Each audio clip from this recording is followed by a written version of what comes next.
You're listening to Ask the Expert on Sprott Money News.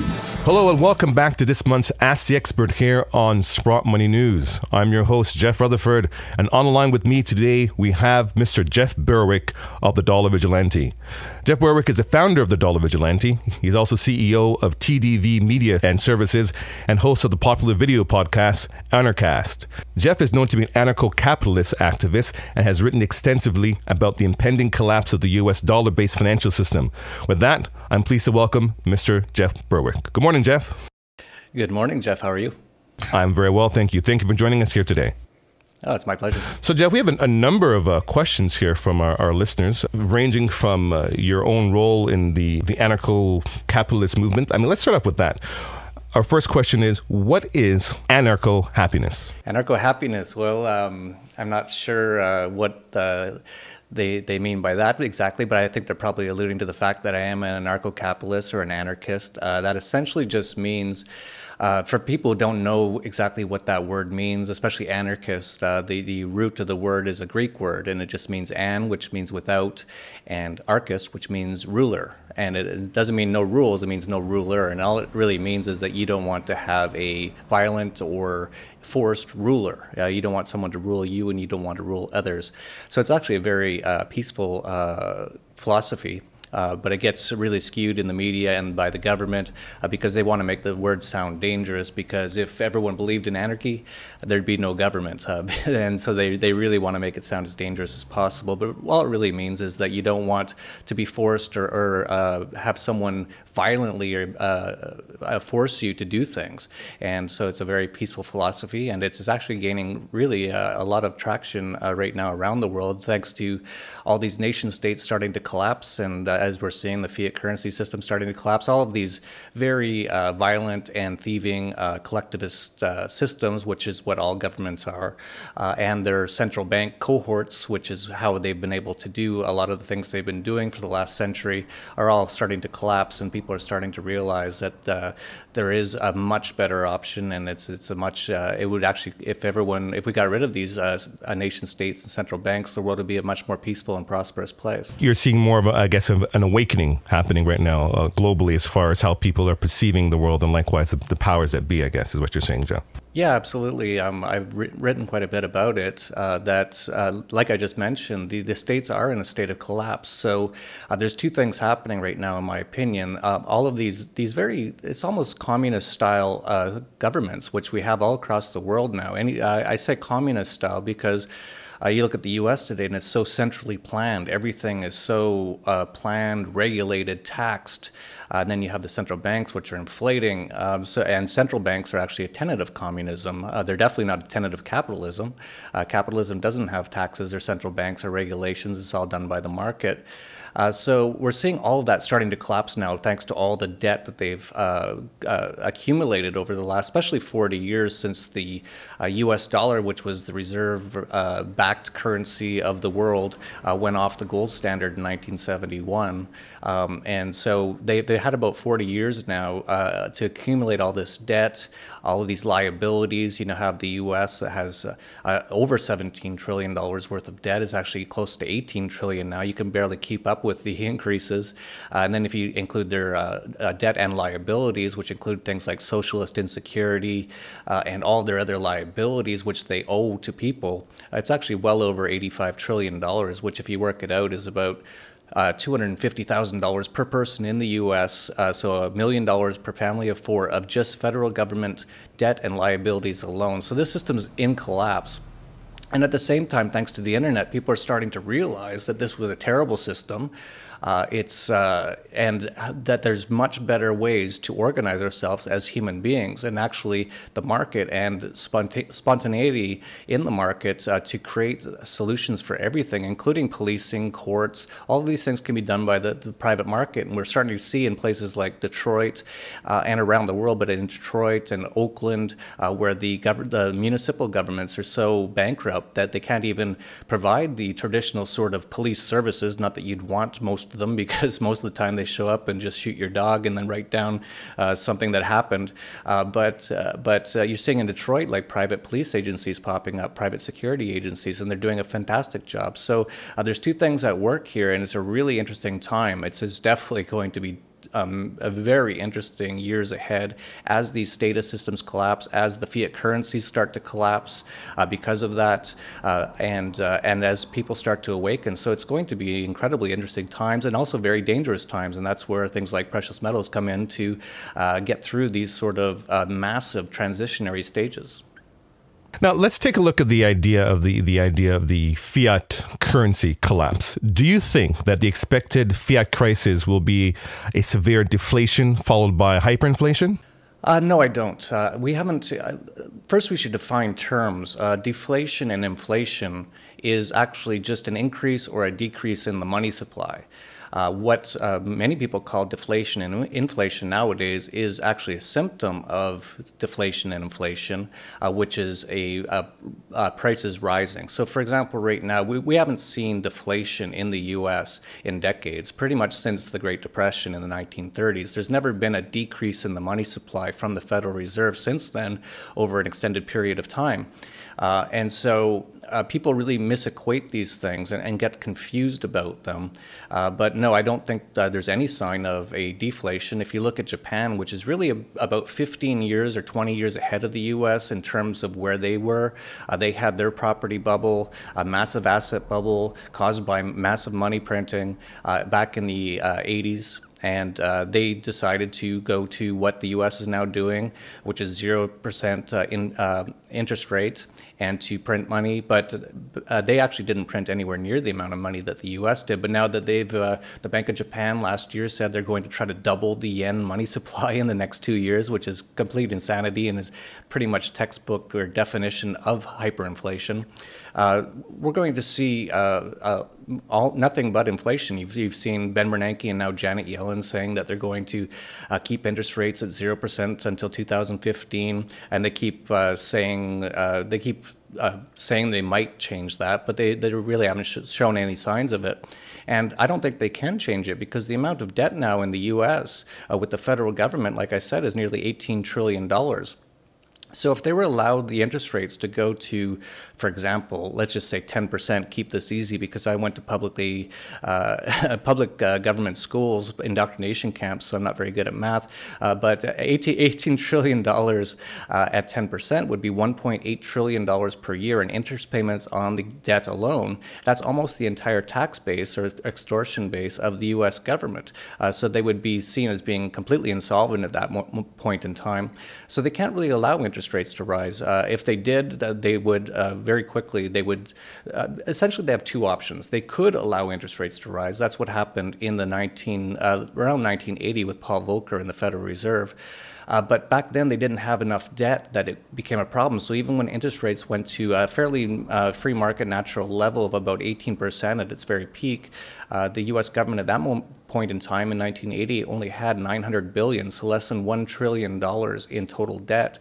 And they actually had enough of a tax base and GDP to be able to handle 18%. But as I just pointed out, they can't even handle 10% interest rates right now without the U.S. government going insolvent. So they're really left with two choices. The U.S. government goes insolvent, which means a total unwrapping of the entire U.S. empire, the military in over 150 countries around the world, all that sort of thing, massive depression, unlike anything ever seen. The 1930s depression would be nothing compared to it.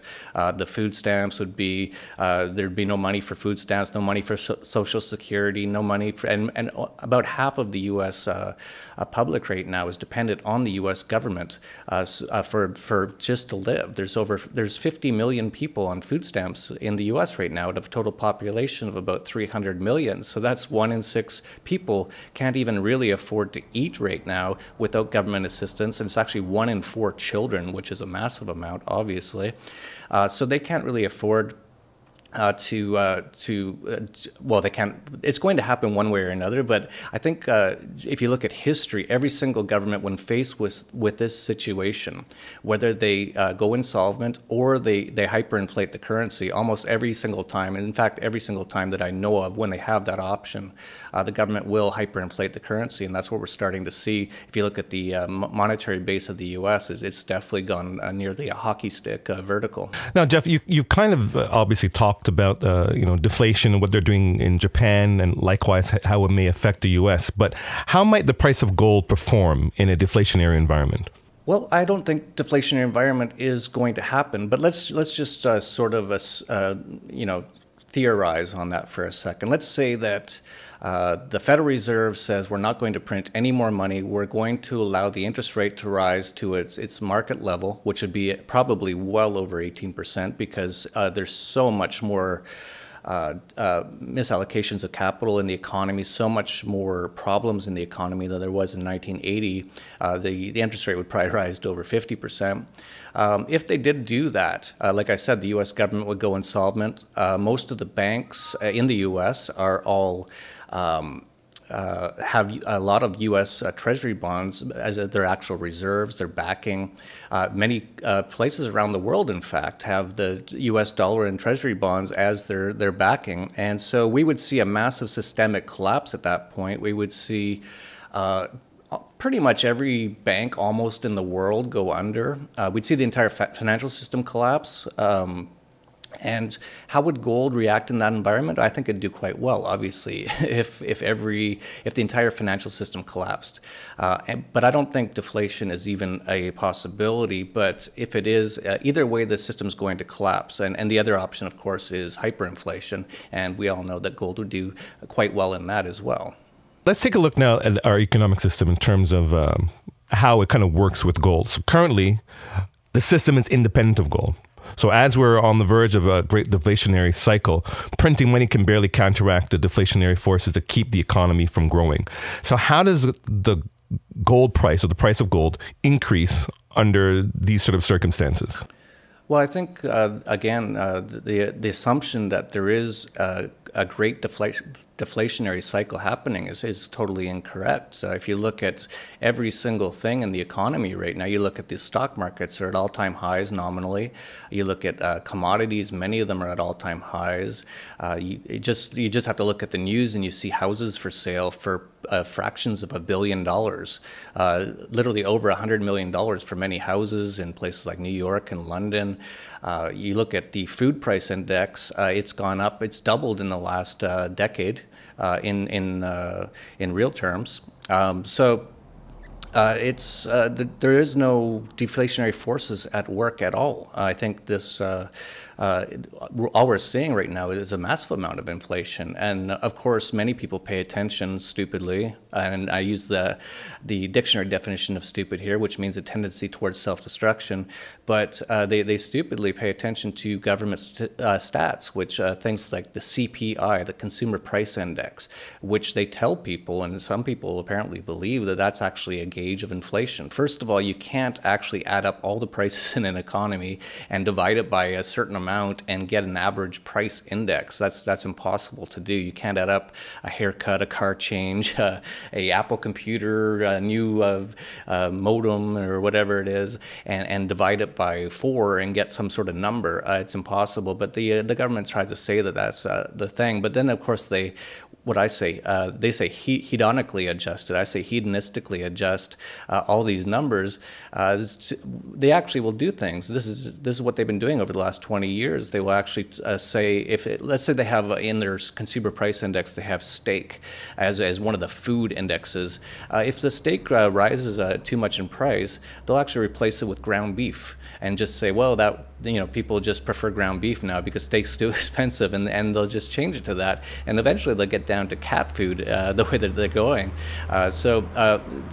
This idea that there's some sort of deflationary thing happening, there's no sign of that whatsoever that I can see anywhere. You look at the cost of education in the U.S. And of course, it's most of it's not even worth the time to even go. But you're looking at students with hundreds of thousands of dollars worth of student loan debt. I believe Ben Bernanke's son has $400,000 worth of student loan debt, and that's before he's even got out of school yet.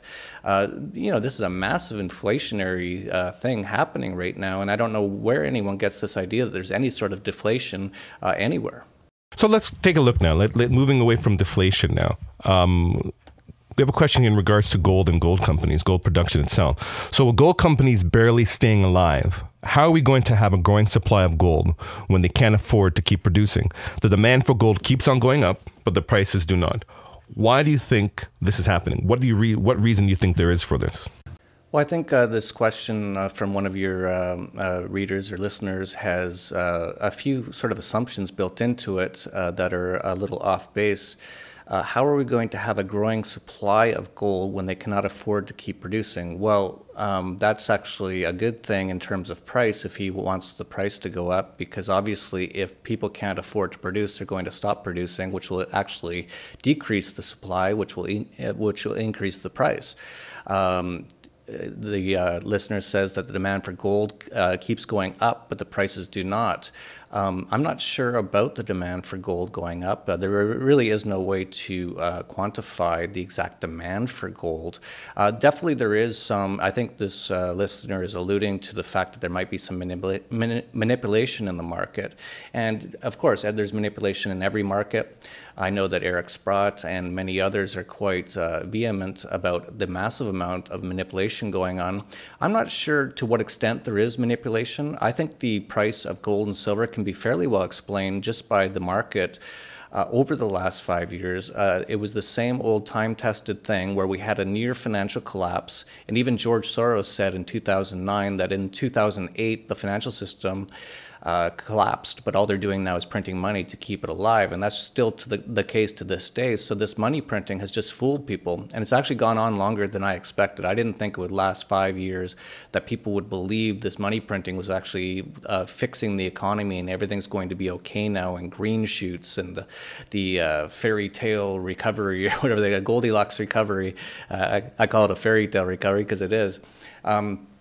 So I think because of that, many people got fooled again, and this is why money printing is so dangerous, is because it causes massive misallocations of capital. So instead of people realizing that there's a terrible, dire situation in the financial and monetary system and the amount of debt in the system, and starting to save and starting to not spend money, which is actually a good thing at that moment in time, and prepare for this, they've been fooled by money printing into thinking everything's fine, and then they go out and they spend more and they go more into debt, which really just makes things worse. So it's a terrible situation with all this money printing that it fools people into thinking that everything's okay, but it's not at all. And so many people are going to be left in such a terrible situation now because of when this next collapse happens, and I think it's going to start soon. I think we're going to see maybe near the end of this year or definitely next year some major, massive things starting to happen. And once it starts to go off the rails, it'll start to go off really fast. But we're not going to see this last much longer, so people should really be preparing for what's coming. Now, we're going to take a look now at a question here that kind of revolves around the idea of, I guess, the powers that be. Do you believe that the descendants of the Rothschild dynasty, such as the elites, New World Order, or money changers, have full control over the principal currencies of the Western world? Do these non-elected officials control all or most of the financial institutions in the Western world, including the commercial banks, the BIS, and the IMF and central planners? Long question. Yeah, it is a long question, but I think it's an important question. And yes, I generally believe that the banking system, the entire world banking system, with the exception of a few countries, and those countries used to include Iraq, used to include Libya, still include Iran, Except for these countries, most of the countries in the world are controlled all by the same sort of group of financial elites. And that's actually why they've been attacking, in my opinion, a lot of these countries. Now, I'm no expert on the depth of how far this goes, but I do a lot of research, and I pay a lot of attention to people like G. Edward Griffin, who wrote The Creature from Jekyll Island, which really explains how the Federal Reserve came into being. And it was a complete nefarious takeover of the banking system in the U.S. By certain private individuals. A lot of people, the names that you might be aware of, including the Rothschilds, J.P. Morgan, people like that. So yeah, there's definitely is. No one really to this day knows who owns the Federal Reserve, and the Federal Reserve really controls most of the other central banks, or the people behind the Federal Reserve. So yeah, there's a lot more to this than people know, and that's why it's so dangerous. And these people really control what's going on. I forget who it was who was quoted, but I think it was one of the Rothschilds himself who said that I care not who controls the nation. I always screw up quotes, but essentially what he was saying was whoever controls the money controls the country, and that's the truth. And because we have these very communist-style, secretive central banks, the Federal Reserve, of course, the Bank of England, all the central banks, we really don't. It's very dangerous. They can control pretty much anything, and they really do control the political systems of all these countries. And just the fact that we have political systems alone is very dangerous, and I would advise people just to stop having them. These governments have killed hundreds of millions of people in the 20th century alone. They're very dangerous, and as Ron Paul said, it's no coincidence that the century of total war, the 20th century, was also the century of central banking. And without central banks, we can't really have all of these wars. That's how they finance them all. And so, yeah, there's a lot more to it. I'm no super expert on it. I have enough trouble just keeping up with the financial and the economic and the some of the political things. But I definitely do spend a lot of time looking into that. And there's a lot more than we know about who's really controlling the strings behind a lot of these central banks. Now, that being said, now there's obviously we're looking at a possible fall to the fiat currency system, but likewise there's an introduction now of digital currencies. So, is there a relationship between precious metals and digital currencies, such as Bitcoin? Well, of course, there's a relationship. There's a relationship between everything in the universe, of course. But I think the question is asking what the relationship is between precious metals and Bitcoin. I'd have to say that they're two very different things. However, they do have some similarities. And the main similarity is that they're both private, non-government backed money, and neither of them have any liabilities overhanging them. They're the two sort of financial assets that don't have any liabilities overhanging them. So in terms of safety, they're both very safe. In my opinion, what's happened in the last few years, you've seen Bitcoin come out. Bitcoin came out in 2009, totally private, open source, free market money, which is great because we don't need money to be controlled by a bunch of people with beards and in private boardrooms, and that includes Janet Yellen. We saw a lot of gold bugs and silver bugs come out at first and say that they were very anti-Bitcoin, and I think they didn't really fully understand it.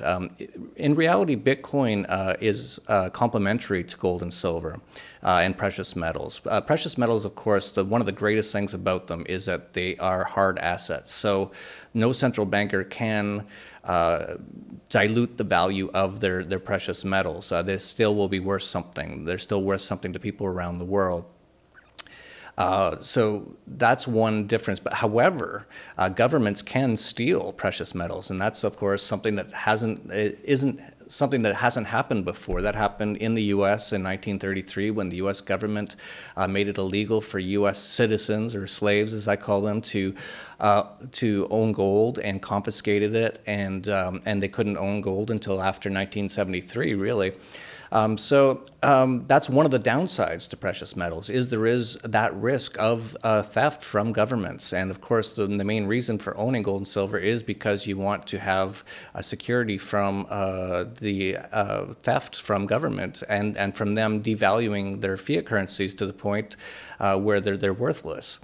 So that's one of the benefits of Bitcoin, is that it's really hard to steal. Although you could put that the other way too and say if you don't know what you're doing, it's quite easy to steal. So it's a very new technology. A lot of people are just getting used to it, but I think it's very complementary. And one of the great things about things like Bitcoin or cryptocurrencies is you can literally hold $1 billion worth of Bitcoin inside your own brain if you just memorize your password. So you can also transfer $1 billion worth of Bitcoin anywhere in the world in a few seconds with no transaction costs. So I really see Bitcoin as being a definite advantage in terms of transferring funds and value. I think that's its real massive advantage. But then anything can happen as things go forward. Bitcoin is definitely not it's only been around for 5 years. Anything could happen. It could go to zero if there was some sort of major unexpected hack or some sort of issue that no one expected. It's definitely not as hard as gold and silver. But I think what I advise readers of the Dollar Vigilante is to definitely have a large percentage of your assets in gold and silver, and definitely internationalize those assets as well. Don't just have them all in one country. I think that's really important. And then to have a small percentage of your assets, if you know what you're doing and you've looked into it enough, in things like Bitcoin. And the reason for that is that you don't need a large amount in Bitcoin, because Bitcoin currently is trading around $500, and there's only about 11 million Bitcoins outstanding. So that's only about $5 billion total Bitcoin in the world. If I've done the calculations, if Bitcoin does end up replacing fiat currencies as a way of transacting value, and it's doing quite well right now, it's being accepted all around the world. You can almost buy anything with Bitcoin right now. If it actually replaced the US dollar, it would actually be worth about, in today's dollars, about $1 million of Bitcoin. So, and it's currently worth about 500. So there's no need to put a massive amount of your assets into it as a speculation or even as a so-called investment, which it isn't. But put a small amount and definitely use it for transactions and have that ability, because the U.S. government, with things like FATCA, is making it very difficult to transfer funds around the world. They've made it very difficult to even transfer precious metals around the world. U.S. citizens, there is no real company that will transfer precious metals for you anywhere. And we're seeing governments around the world starting to crack down on the transfer of precious metals. So they both have definite advantages, and I'm a big fan of both, and I own both. So, Jeff, let's take a look at that now. So you were just mentioning about how the U.S. government's kind of cracking down on the idea of precious metals. So do you think the Obama administration would allow a drop in the U.S. dollar, a drop in the stock market, or a dramatic rise in precious metals before the midterm elections? Could you see these things happening after the new year? I don't think the Obama administration controls as much as people think it does. It's really the Federal Reserve that does. Now, of course, the Federal Reserve works with the Obama administration in many ways, but I don't think they can necessarily stop anything from happening. The Federal Reserve, as much money as they can print, that's really all they can really do. I don't think they can really make the stock market collapse or go up tremendously if the market goes the other way on them.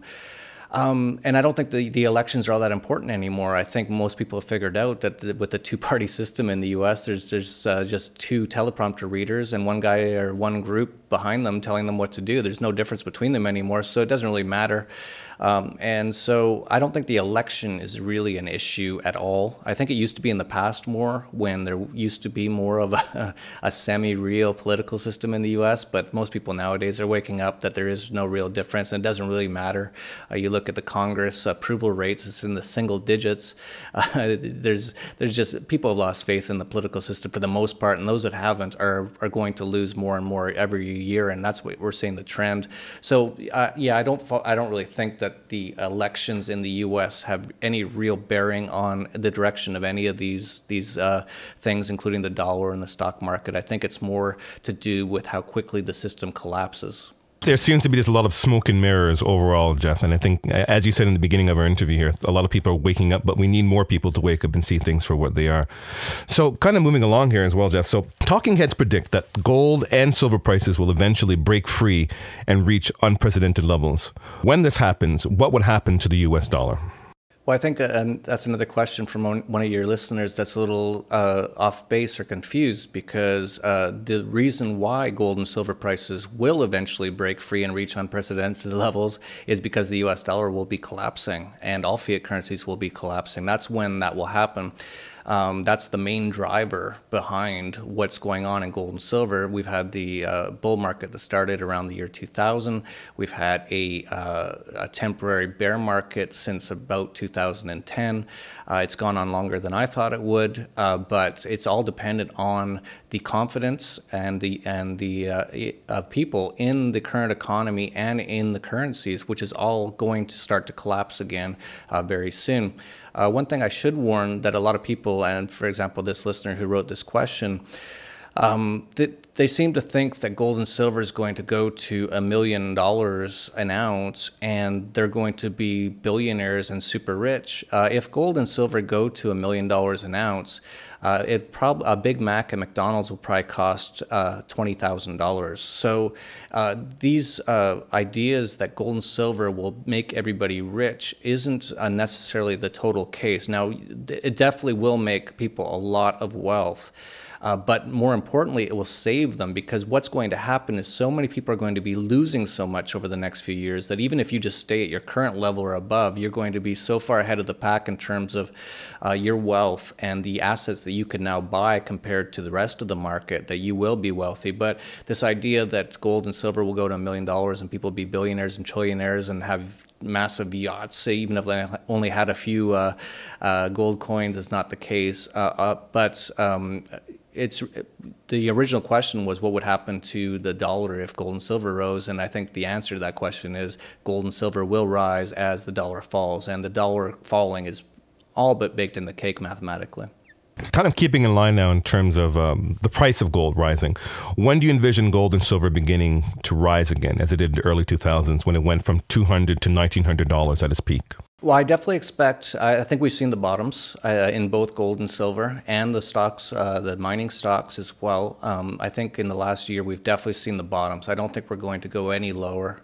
All the signs that I'm seeing are that they will start to go higher again. I think there's so many things in the financial and monetary system that are mind bombs. There's literally dozens or hundreds or thousands of them, including any state around the world right now could go insolvent or bankrupt at any moment. We've seen that, of course, in places like Greece, and we've seen Cyprus, and what happened there with the bank bail-ins. Japan's, I think, going to be one of the first to fall. They're a giant mess. Their debt to GDP is about 260%. Their interest rates are at effectively 0%, 0. Something percent, 25% around there. And if it went up to even 0.5%, almost all the tax revenue generation extortion of the Japanese government would just go to pay interest on the debt alone. So they're very near collapse. I'm a big, I'm looking at shorting Japanese government debt at this moment in time. So we're going to see so many, there's so many landmines, there's so many mine bombs, mine bombs. I don't know where I got that one from. Landmines and yeah, mine bombs. There's mine bombs out there, no, there's just if you're paying attention, and that's what I do. Of course, I pay attention to this stuff every day. I just see things literally every day that I see as being potentially catastrophic to this financial and monetary system, and of course that is very bullish for gold and silver. So when will we see it? At times like in the year 2000? Well, I don't think we're ever going to see that again, because at that time it was incredibly undervalued at $200. The Bank of England had just sold all their gold to really spike it down. But gold is very close to getting incredibly undervalued in real terms again here. Where it goes from here, nobody knows. As I said earlier, if it does go to $1 million per ounce, which is totally possible, possible, just be prepared that just even eating will cost you tens of thousands of dollars. You'll need a wheelbarrow of money just to get around. So this is nearing the end of this monetary system. And to me, the main reason to own gold and silver is as safety. I think, as I just pointed out, that those who survive with what they even have right now will be in probably the winners over the next few years. And if you can do even better than that, that's great. But it's going to be very dangerous times, and it's not so much to look for massive potential gains as so much as to try not to lose as much as everyone else during this collapse. Jeff, you've also, we've kind of talked about gold, we've talked about Bitcoin and digital currencies. So what alternative investment theme are you most excited about over the next 5 to 10 years? Well, I've actually been talking recently about the 5 killer Bs that I have. It actually started off as 3 Bs, and those Bs were Bitcoin, bullion, as in precious metals bullion, and bullets.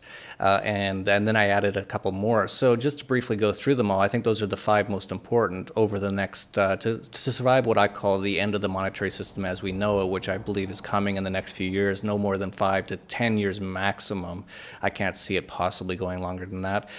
So starting with Bitcoin, as we mentioned earlier, I think that's a great speculation right now, and I think people should at least look at it and start using it. I think preparing for the dollar collapse by using these new currencies, which are so fantastically better than these anachronistic fiat currencies, is a great idea. Plus the potential price increase in Bitcoin is massive. So as people start using it more. So definitely look into Bitcoin. Bullion, of course, I've been talking about that for years. Definitely you should have, if you have assets, have some of them in precious metals. Definitely internationalize them somewhat at least, because you don't want to have them all in the same country where the government purports to own you and can just abscond with whatever they want at will. So it's definitely important to internationalize and limit the risk of the political risk on your precious metals. And I'd also look into the precious metal stocks right now. I'm just been started talking about it again after a terrible 3 or 4 year bear market in those stocks. The miners are heavily undervalued, so I would look at things like that. Then, of course, there's bullets. I actually started talking about bullets as an investment about 5 years ago, and they've actually increased dramatically. Of course, it's very hard to invest in them. There's no ETF or anything like that for bullets, although I wish there was. And so I sort of use that one as a two-pronged one, that they actually are a decent investment, especially since the U.S. government and Homeland Insecurity is buying up billions of rounds of ammunition every year to protect the homeland from, we'll see what they're getting ready to protect from. I think we're starting to see it in Ferguson right now. But also as protection, because we're going to see, if the fiat currency system collapses, which I believe it will, we're going to see a major societal collapse, especially in the Western world, especially in the US. That'll be ground zero. And so just for protection. And then the fourth B is something rather new, and that's bud or marijuana. I think we're seeing the end of the drug war coming, because we're also seeing the end of the governments and state coming, and they just can't afford to keep up this drug war anymore. And that's fantastic, because the war on drugs has been heinous, one of the worst things in human history.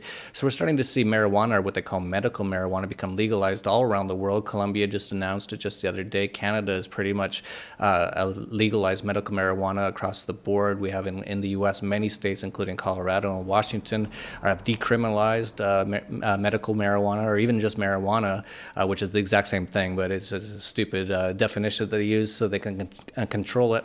And so I'm looking into investments in those industries, and we've been advising our subscribers to get into some of those stocks. I think there's going to be fantastic opportunities. It's a massive multi-billion-dollar market with a huge user base already and a huge brand name, and it's being freed up to actually be legally owned now, and there's many companies that are really leading the way. So we talk about that at the Dollar Vigilante, and specifically at TDV Golden Trader, which really focuses on the marijuana or bud stocks. And the final B is actually just being. And I think that's really important. I think we're going to go through a tremendous upheaval of change in the coming years, and it's really important to pay attention to your health, spend time with your family. I'm serious about this. It's going to be incredibly dangerous and just a chaotic period of time. And in order to really survive, you've got to have your head on straight. If you're out of shape, get in shape, because you might end up running down the street at some point with someone chasing you in the next few years. and also just for your own spiritual and mental well-being, because we're going to go through such a crisis in the next decade, in my opinion, that most people just won't be ready to handle it. So get off all your pharmaceuticals, if you're on pharmaceuticals, all your mind-altering drugs, and start to prepare and get ready for what's going to be a very dangerous time, but also a time of great opportunity. And that's why you want to be as prepared as possible, because it's during these massive paradigm shifts and human transitions where generational wealth can be created if you're prepared for it. And so that's why I include being in the 5 Bs. So those are the 5 things I tell people to pay attention to and invest in over the next few years to survive the end of the monetary system as we know it. Hi, Jeff. We'd like to thank you again for joining us here today on Ask the Expert. You've given us a lot to think about. And again, we've been speaking to Jeff Berwick, who is the founder of the Dollar Vigilante and also CEO of TDV Media Services. And we invite all of our listeners to go to thedollarvigilante.com and take in what Jeff's been saying and listen to what his team has to be saying, because I believe that they're definitely on the forefront in terms of how we should be thinking going forward. And again, Jeff, I'd like to thank you for joining us today. Thank you very much. And to our listeners, thank you for joining us. Please go to sprottmoney.com for more details. I'm Jeff Rutherford for Ask the Expert here on Sprott Media News. Have a great day.